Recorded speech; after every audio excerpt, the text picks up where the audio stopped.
just realized that now that this concept of, or like the idea of telling like, yeah, you can make a career, it's hard to make money out of music and all, that's only here. Like I've never heard that in Romania.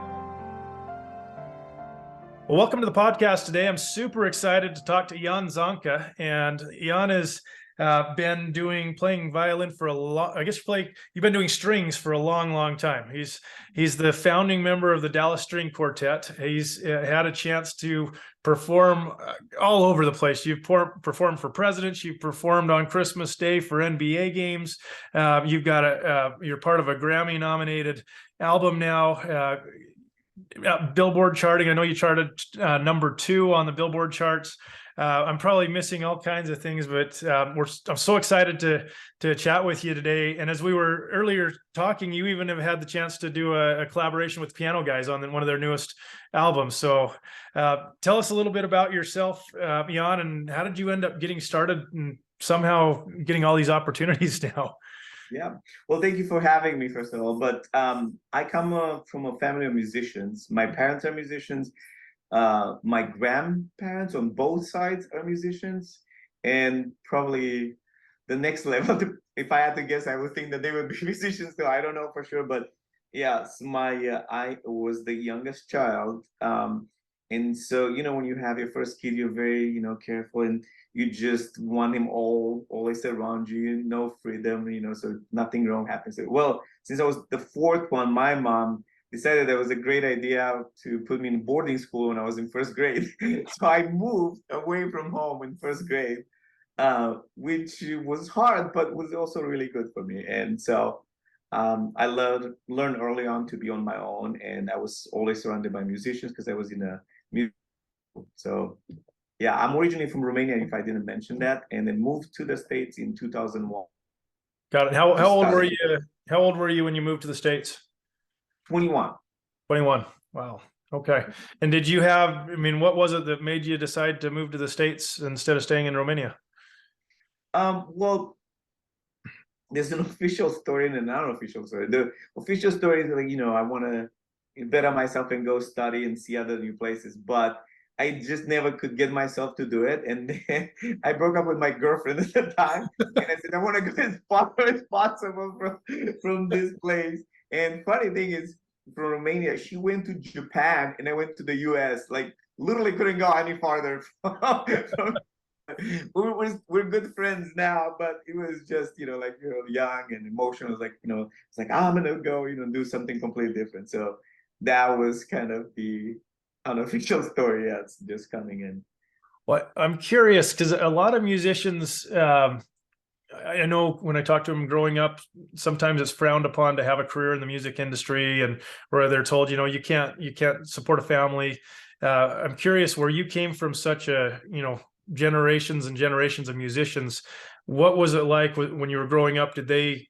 Was it expected that you'd be a musician? Did they tell you should do other things? Tell me more about that. That's a great question, because I just realized that now that this concept of, or like the idea of telling like, yeah, you can make a career, it's hard to make money out of music and all, that's only here. Like I've never heard that in Romania. Like that wasn't something that that was talked about. Oh, if you're a musician, you're not going to be able to make a living. I think it's more of a stigma a little bit here for some reason. I don't know why. But yeah, that was because obviously it's like 2 or 3 generations of musicians. So we didn't ever think that way. We just was like, that's what we are, that's what we're good at, and that's what we're gonna do. Is whether you make money or not out of it, it's up to you, or whatever. However, you can play those cards. But I recently did a 23andMe DNA test. I don't know if you've ever done that. Uh-huh. But one of the things that is said in there, which was absolutely insane, is that people with your DNA, 80% of them have perfect pitch. And I do. And I was like, oh my gosh. And then one of the writers that was writing one of our bios at one point, he was saying like, music is so ingrained in us, it's even in our DNA. But so I just never thought of it that way. Only when I got here, people start talking about, about that idea of like, oh, you're not going to make enough to make a living out of it. But in Romania, that wasn't a thing, no. Interesting. So, where that wasn't really ingrained in you, do you feel like, I mean, as you came here to the US, as Mhm. you've tried to create that career and get Yeah. into the business, were there times that were difficult for you? Yes. What's funny is that, I used to hate the phrase when I say starving artist. Like that just rubbed me the wrong way. It's like why? And then people would just say it so often here. It's like when which early on it would be even justified because I was when I came to study, I received a letter that I got a full scholarship. And in Romania, school is free because it's government and public and all that stuff. But didn't realize that the school here is not free, even if it's like a state university. And so I told my mom, I don't need any money. I have everything covered. So I come and end up in the university, and they said, you see this $18,000 a year? Yeah, we take all that back to pay ourselves. I was like, I don't understand. What do you mean? So none of this goes to me for living no, no, no, none of it. So I literally had $600 in my pocket because I told my mom, I don't need more than this. This is all. I already have money stipend in. And I just couldn't get myself to call home and say, like, oh, I need money, or like, this is really hard. So I just started working as soon as I got here, which was really kind of difficult because my English was not great. It's not great now, but it was worse then. And so yeah, that was really, really, really hard. The first year was just rough, but it was good Did for you me. did you do music gigs, or did you go, what did you do for work? So there were a couple of orchestra symphonies that you can do is what is called practical training, because you're also not allowed to work as an international student. But if it's in your training, in your field, they have some exceptions. And so you could go play in these orchestras, like part-time or so you can get paid and make some money. And so that was great, but every international student was also applying for those jobs. Like this single string player, you have like string players from Romania, Bulgaria, like crazy guys, all applying for this like orchestra. There was like the level of there was in this part-time orchestra you wouldn't believe because you had all these like amazing string players. And so I was lucky to get like a job there. Like we were playing like one concert a month, so we made like $500-600 and just have and then so that was my income for the first couple of years. And then very little gigs. English was still, it was rough to say the least. So yeah, that was it. That was the orchestra, the one orchestra that I worked in. As you're looking back at because how many years have you been doing that since you came to the US now? Yeah, I've been here almost 21 years now. 21 years. So as you look at those 21 years, has there been times where you were feeling discouraged and just thought, man, this is crazy? Yeah. I mean, it was like this first couple of years, I mean, it was really, really discouraging because, it was very expensive. I almost went to study in Manhattan in New York with a teacher that I really liked, but the lifestyle, the expenses were so high. There was no way I could afford. And it's hard to get a scholarship for the school, but to get a scholarship and like living expenses type in, that would be almost impossible. So I couldn't do it. And so I had to stay here in the South, and I did. And then um, my family in Romania used to go to church, but when you're young, like you kind of like you go and you say stuff, but you have other priorities. You have a girlfriend, you have this, you have that. And so I remember I reached one point that I was so depressed almost, like it's really, really hard, that I found this one passage in the Bible that said, like, hey, don't worry about it. And I'm paraphrasing, don't worry about it. Like if I take care of the birds and I love them enough, don't I love you more, to take care of you? It's like, like you trust, if you have this. And this spiritual, nugget just kind of help me to just believe and just like what, things are gonna be okay, and I'm gonna be okay, and just pull little by little by little. And I have to say that that kind of grew my faith and really helped me kind of to get some hope, and just feel like they have the strength to go on, because it was really, really hard. But there was a time where I was like sleeping on the floor. I didn't have money for the furniture, and I had people donating a TV. I remember one of the maintenance guys gave me a TV, but it was like so old. It was still had like the wood frame on it, And so we had no remote control, and we used to use like a broom, like the stick, to change the channel from the couch so we don't go. So like I went through all of them, like the whole phases, but I mean, it's definitely, that's why I can recognize the blessing that where I am now, and I'm very grateful. So as you look at, I mean, because you've had hard times, and it's, obviously you're at kind of the peak of your career, maybe even, or, just at a great time. Were there one or two turning points maybe as you look back in your life that were critical moments that kind of changed the trajectory of where you're going? I think so. Initially, when I moved to the States, I didn't know anything about United States. So I only had one friend at LSU in Louisiana. And so I went to LSU. And then after a couple of years there, I realized it wasn't what I wanted. So I looked at going to New York. That was the trip I was telling you about. And that seemed very hard to do with moving there. And the other place was Dallas. There was a position. I mean, I wanted to study with the principal violist from Dallas Symphony. So I ended up going to SMU here in Dallas. And I feel like that was the turning point, because it gave me a little bit of breathing room, like life wasn't as expensive as in New York, but you still had really good, high quality musician to learn from. And I was able to focus and study and still be able to make a living, not as hard, as like in Louisiana, there was like one orchestra, that was it. And then here, when I moved, they gave me a little bit. And that would be, I would say, the first thing early on that kind of helped me. Got it. And as you've moved along, has there been any other really big turning points or things that people have helped you with or given you advice on? Yes. I say when I started the quartet, that was a big turning point. And then when I realized that, I don't, you train all your life to play a specific style. Especially I was playing with the symphony and I was doing all this thing. When I realized that I can play other styles, I think that was such a big revelation. When you think of it now, it's like, it doesn't sound that big of a crazy revelation, but when you think about it, there was like, because I remember sitting in the orchestra and I would play, let's say, Rachmaninoff, like the theme of something really beautiful, right? And I was like, oh my gosh, that would be amazing with this other tune that would be like from the pop or rock world, like this too could go. And I would make it up, and everything. People like were laughing, and I was like, that's funny. That's you playing Rachmaninoff with, Bon Jovi. I don't know, And so like, and then realized, I was like, you know what?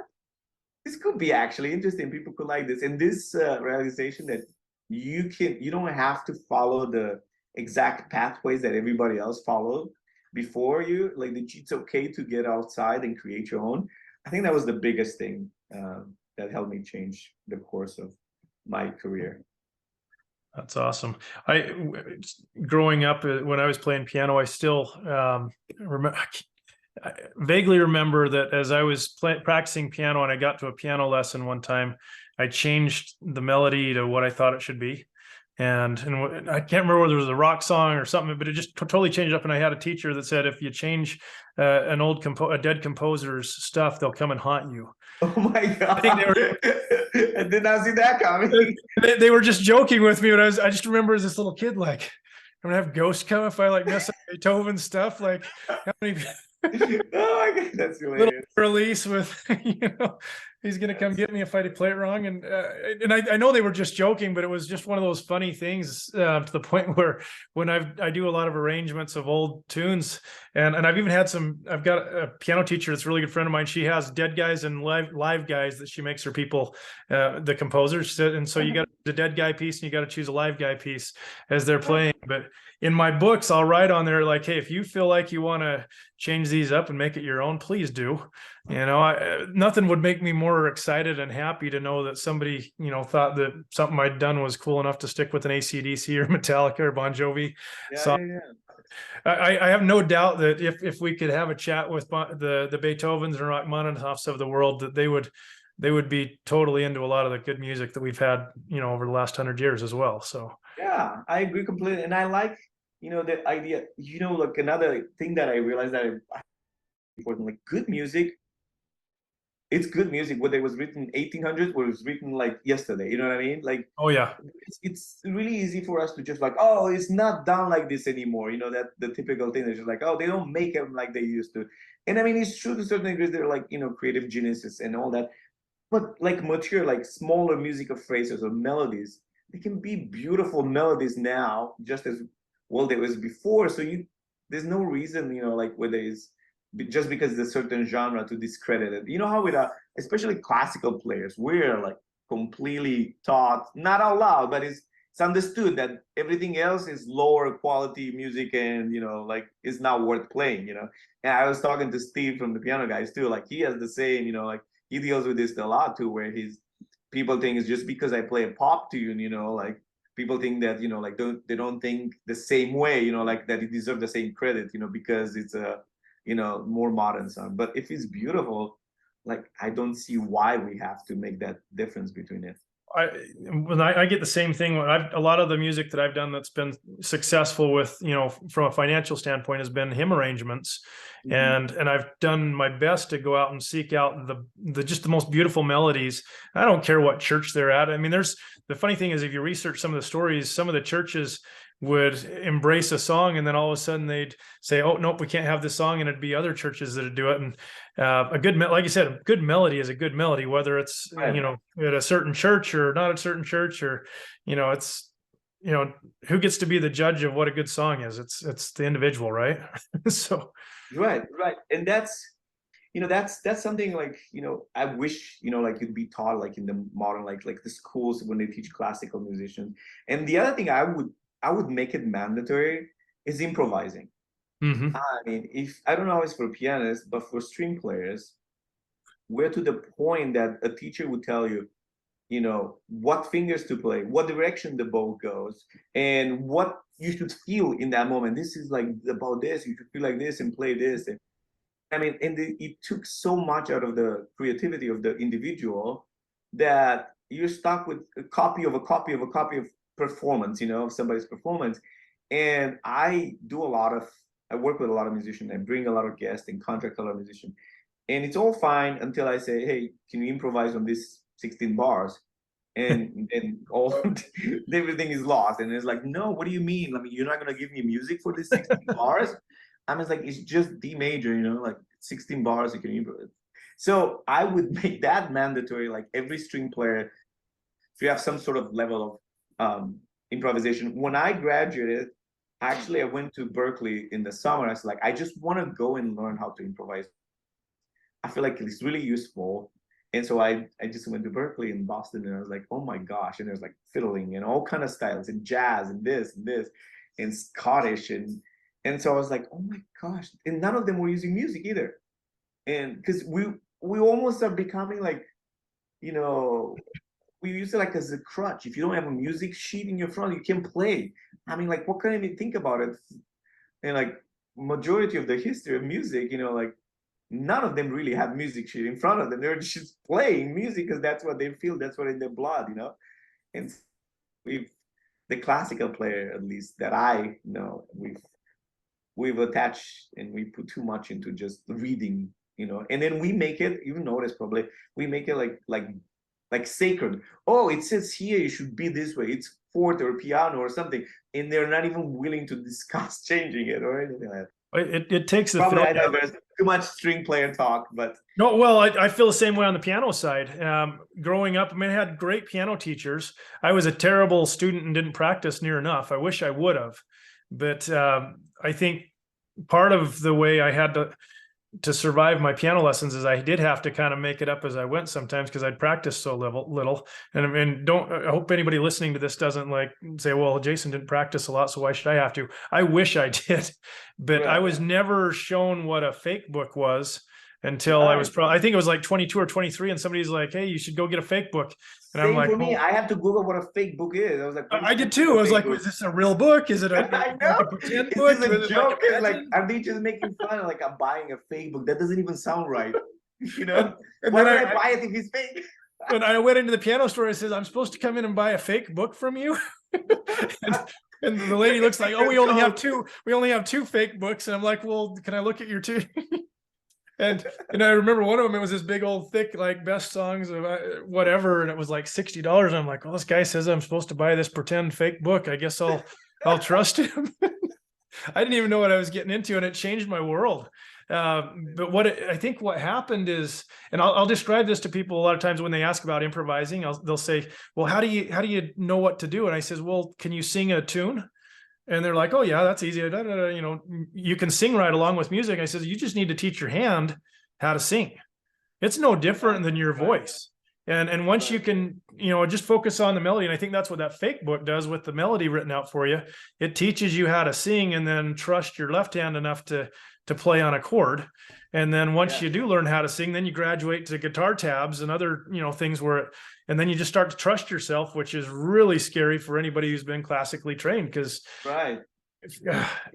And That's today, what's so exactly cool right, is the guitar tabs that exist out there with, between YouTube and then the guitar tabs, you can find any song you can dream up and go make it up on the fly. And it just makes it more fun. Yeah, absolutely. Absolutely. I don't know. It's even now you see this in schools, because I hire a lot of musicians, so I do a lot of projects, and like I just came back from San Antonio. We did a whole Christmas show with a 28-piece orchestra or something like that, and we had one rehearsal, and it was a whole Christmas show, and we went from classical, from like Nutcracker, to big band, Michael Bublé, was beginning to look like Christmas, and you could tell who is comfortable reading fast and who is not, and it makes all the difference. And I would say, like, since this is a podcast for musicians, any advice? Just because I contract a lot of musicians, I do a lot of projects with music. One of the biggest things that I see is people being just stuck to one style, being able to only play one style really well, and then, like a guitar player, for example, is just great at rock, but then sometimes they're like, if you work for any big production or music, or if touring artist comes to town, you will have one song that is rock, you might have one that is, pop, or one that is country, and you should be able to switch style. And same for violinists, like you should be able to go from classical to playing pop to playing rock, and be able to change the style and not play them the same way, And having that flexibility, I think that makes, like somebody like a professional, like at least for the recording world. And you've seen that, right? When you bring somebody can only be just this one thing, the more qualities like this you have, you make yourself more possibilities in the marketplace. Earlier you were talking about, I think with improvisation, the feeling of the music as well, and changing, just trusting only, well, they said it has to be this way. What advice do you have for musicians when you talk to them and about, trying to find that emotion in the feeling part of the music? On their own music, or like somebody's music? Any music in general. What do you see, I guess, or what advice do you have for people to find that when they're doing any music? Well, first of all, I mean, you have to make sure that you recognize the genre you're playing in, right? Because if you're gonna play, like some country fiddle song, but all of a sudden you add this big vibrato, like you're like playing the most like romantic, Tchaikovsky piece, even though you might feel it that way, it just doesn't feel right, So like recognizing the genre, and one of the biggest things you can do is just listen to other genres outside of your music. I'm telling you, I was so deep in the classical music. People would say like, Living on a Prayer. And I was like, no. Or like Journey, Don't Stop Believing. I was like, no, what is that? And one of the projects now I've done for the last few years, I've launched a big party band, cover band, like with 18-piece production and crazy stuff. And I realized, oh my gosh, I don't know enough about music, because I was so ignorant, and then you have friends that's like, oh, country music sucks, or whatever, especially. And then I had to do a whole program and put a concert together, and it was all the classic from like all these Garth Brooks and all these people that are super famous in this field. And I was like, oh my gosh, actually that's really nice music. It has a story. There's quality in everything. If you are willing to like listen to other genres. But I wasn't very open at the beginning, so that's something I'm learning. And I think by listening to it, it will also make you more willing to play and learn It's like, hey, fiddle players in country band, they don't vibrate like this. They don't play this. So I think that would be the first. Like the more you listen, and you be more open and I think willing to, you can put your own quality to it, but still like be in the right field, because otherwise it sounds strange, like having, like your own thing when it doesn't apply. I think that's great advice. You can find positives in any situation. Well, even if outside of music, if I'm sure as you look back, depending on the attitude you had in the situation, it could have been positive or negative, and you can always find good in all things if you're looking for it. Yes, I agree with that statement. And Yeah. we had a conversation today about this because we had such a big project and so many musicians that we just finished today, last night. It adds up, man. Like if you don't have to be like you don't think you're being negative, but you're just being a little negative. You know what I mean? Like it's like, yeah, it's good. I wish this would be better. But like amplify that by 2025, and now like whoever deals with it, it feels like, well, maybe this project is not good. Everybody's kind of complaining a little bit, and then you realize, no, we're doing amazing music. We're playing in one of the most gorgeous venues that I've seen in an opera house. We're getting paid really well. It's like there's no reason to be ungrateful, but like it kind of dictates the group too. Like it takes a few people to be like, this complaining about stuff. And I've learned pretty quickly that you either like have a conversation. It's like, hey, listen, this is what happens when one does it, and this. It's the culture. That's not the culture I want to set. So you either kind of change with it, or you're gonna have to move on. So like having a positive attitude, especially if you're a musician playing with other bands, like that's crucial because your attitude is what will get you hired again. Yeah. I strongly believe in that. I've hired musicians that are as strong as other, but they had a better attitude when they were coming to work.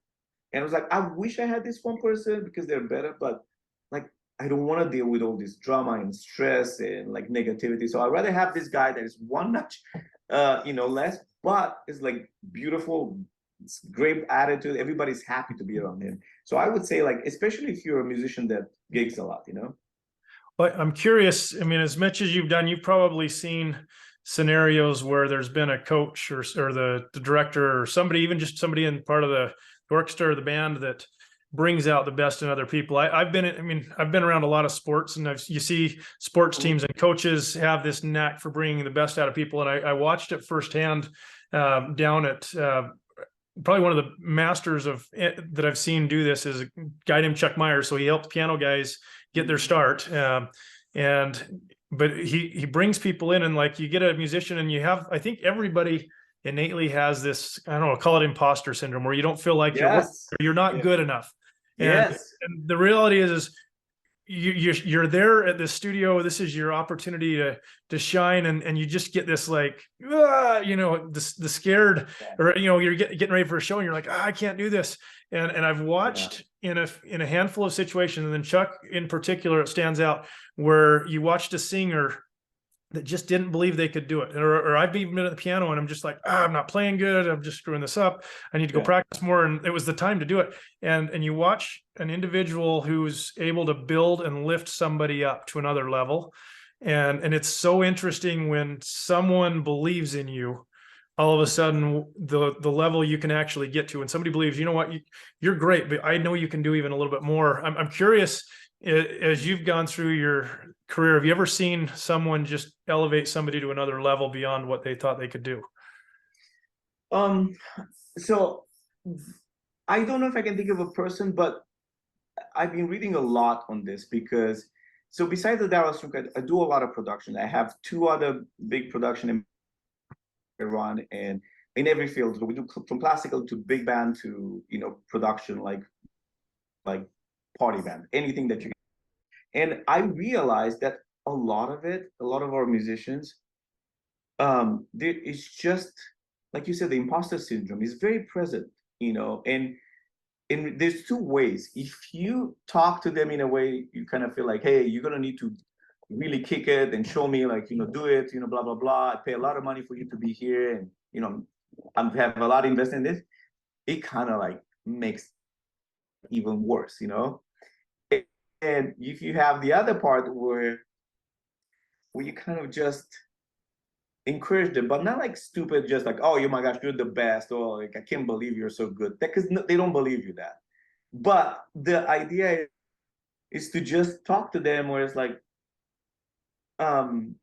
just really genuinely like giving them a compliment. Because what I've learned and what I've been reading is that apparently a lot of us, you know, control like our relationship with people by giving, by the way, how many compliments we give. And it seems that we know that they crave the approval, right? Mhm. But we're not willing to give it, you know, like, even though, you know, the guy is a good musician, you're like, well, he needs to prove himself more to me before I give him my approval. And we hold that approval as some sort of weapon against them. And like, it's like, hey, you know, you're going to kind of have to prove yourself. And the truth of the matter is that we all desire, if you think about it, we all desire others. Like, you like my music? Do you like how I play? It's like, and so there's two ways. You can either give that approval and they can let their guard down and be like, hey, all right, I don't have to prove myself to this, because a lot of musician comes in and they just have this guard up, like they have to justify to me, like, oh, you know, I play with this guy, and you know, I produced with this guy, you know, I did this and I did this, and I went to Cleveland Institute and Juilliard School of Music, people from Royal Academy. And like, I don't want to say it, but in truth, it's like, I don't care where you went to school. I don't care where you played to. If you can't track this in particular, it doesn't do me any good, you know? Like, it doesn't mean anything. But, and then it took me a few years to realize that the reason we're telling me all that, because they felt like I don't trust them.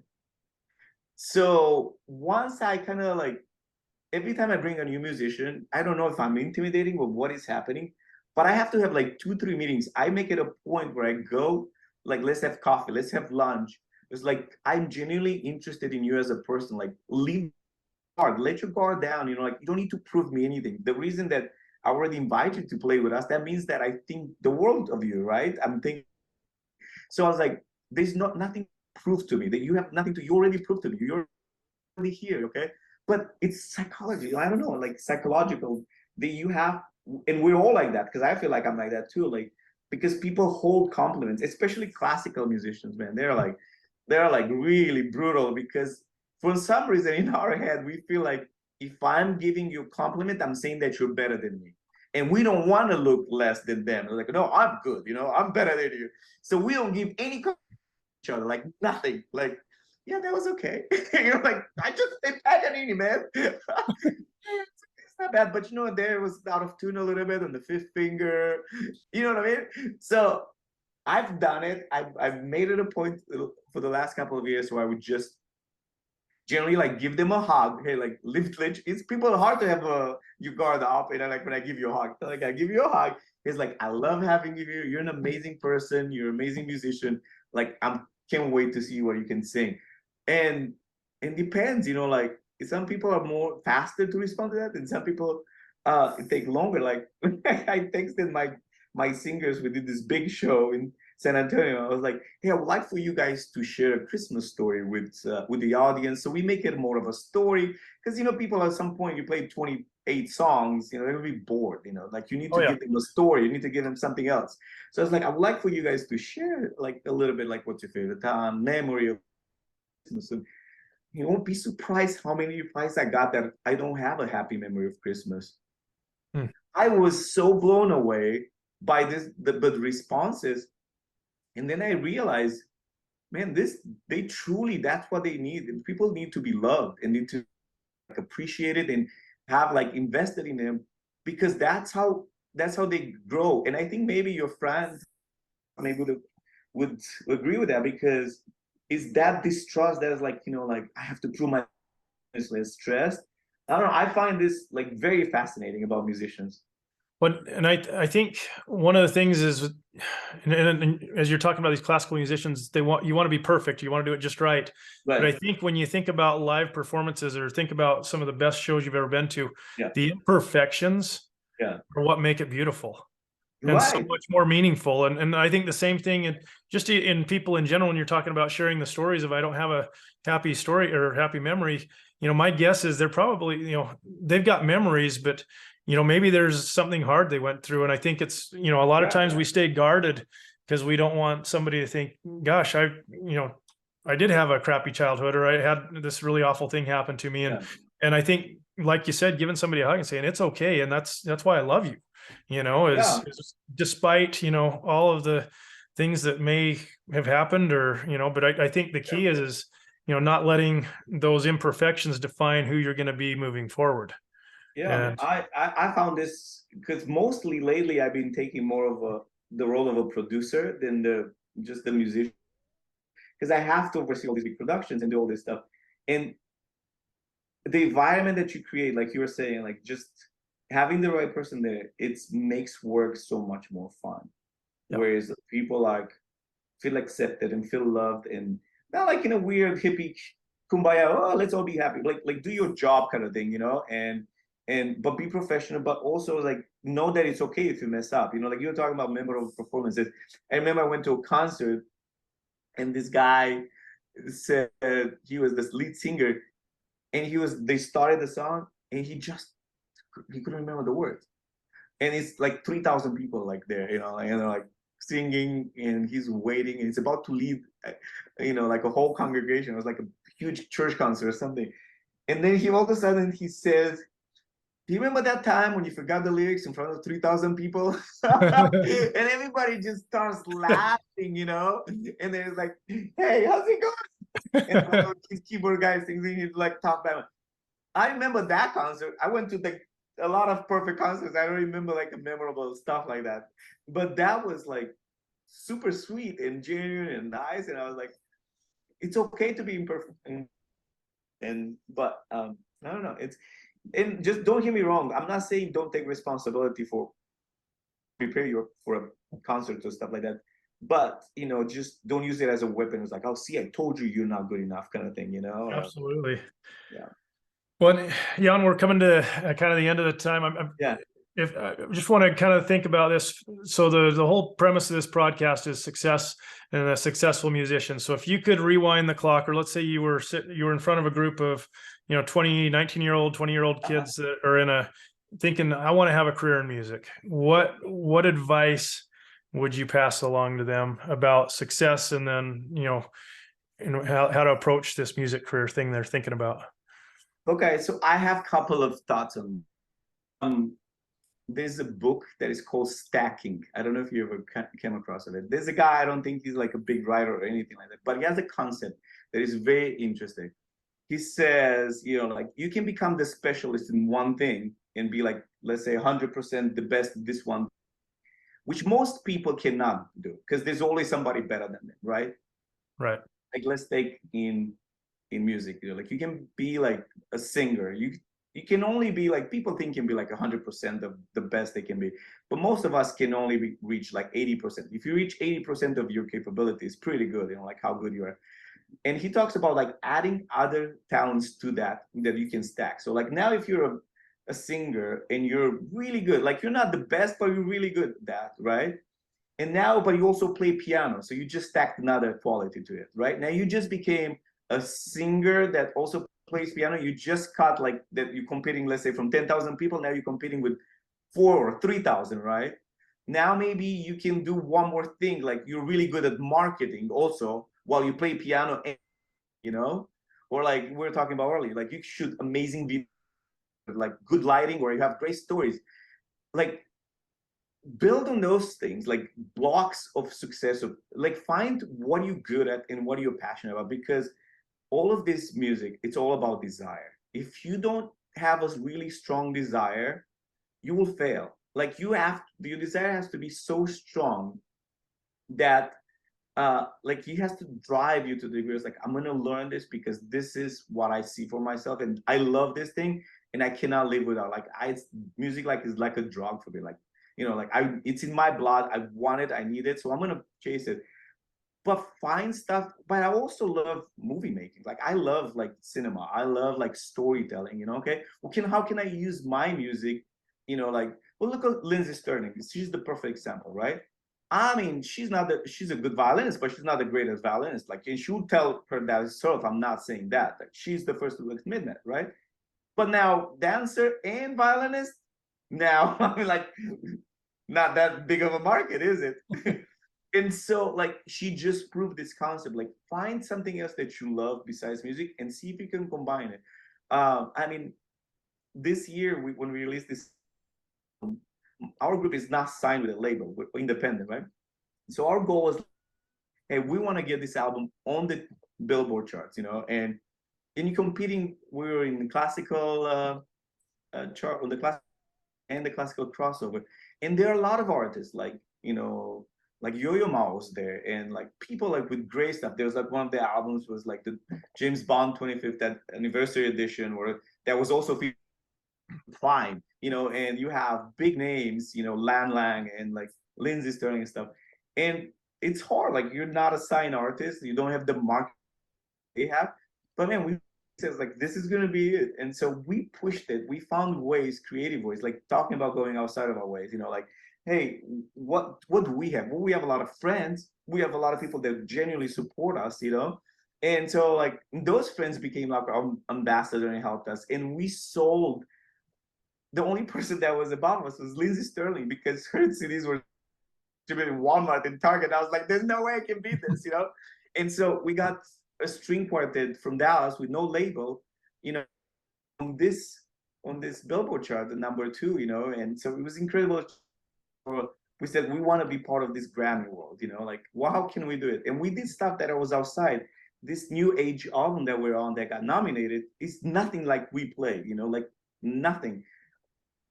I was open to it. So being open to other ideas, other styles, flexibility we were talking about earlier, being flexible and willing to do other things, it's what I think will make a musician successful and be professional, like show up on time. I cannot even say this so many times. I have so many musicians that like it's such a turnoff to have a musician not show up on time or not come with their headphones or whatever they need to be prepared. It almost, I don't even care how good you are if you come unprepared and you're on time, you don't have your gear with you. I literally had yesterday a stand before he got there because he said, oh, my keyboard stand.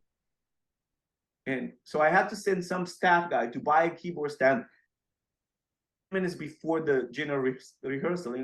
That's not my job, and those things matter. Like there are things like this that are in your control, like being the best, having the best voice in the world is not in your control, right?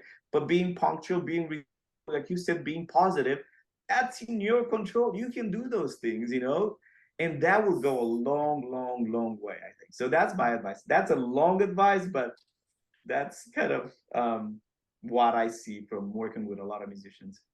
Awesome. Well, great words of wisdom. I appreciate you taking so much time out of your busy schedule to chat. But I'm sure there's going to be a lot of people who are going to benefit from hearing you tell them, or just advice. I think there's just so much need for people to be able to improve and try harder. So this is great. So thank you so much.